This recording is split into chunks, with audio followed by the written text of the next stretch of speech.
Hey guys, I'm Jeremy Payne, and today is your host for That Was History. One of my all-time favorite topics from history is the Civil War. Today I'd like to take you back to one of the most crucial, tragic, and bloodiest days of the war. So I'm sure that you're familiar with the Battle of Bull Run. It was a great battle for the South as they would take a victory that would give General Robert E. Lee the confidence and will to move the war into the Northern Territory. Some of the politicians, including President Jefferson Davis, believed that this would bring about recognition and financial support from France and Britain, but there's no evidence to prove that Lee thought this was the best military action to base his sole attack off of this possibility. The underlying reason for this was that England and France were coming close to recognizing the Confederacy as an independent nation, but they were waiting for the South to prove themselves on the battlefield. Upon Lee's move into Maryland, he chose to split up his forces. This order is now known as the Lost Order, which the Union Army actually recovered. This would give the North an upper hand by allowing them to attack the South at the Battle of the South Mountain. These plans would also allow McClellan's troops to siege Harper's Ferry, setting up the stage for the Battle of Antietam. Altogether, Lee's troops in the South numbered around 40 to 50,000 men,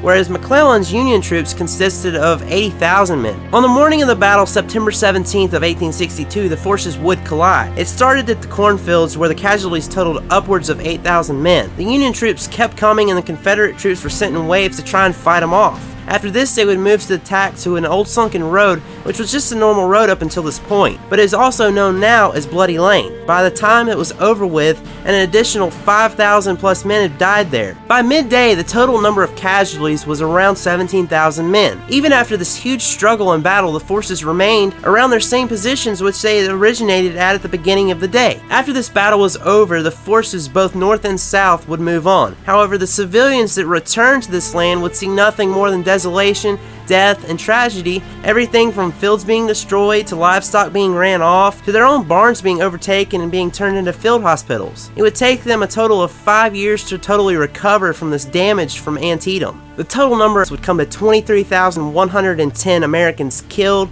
wounded, or missing. This by far would be the worst day in military history, with a total number of casualties summing up to more than the Revolutionary War, the War of 1812, and the War with Mexico combined.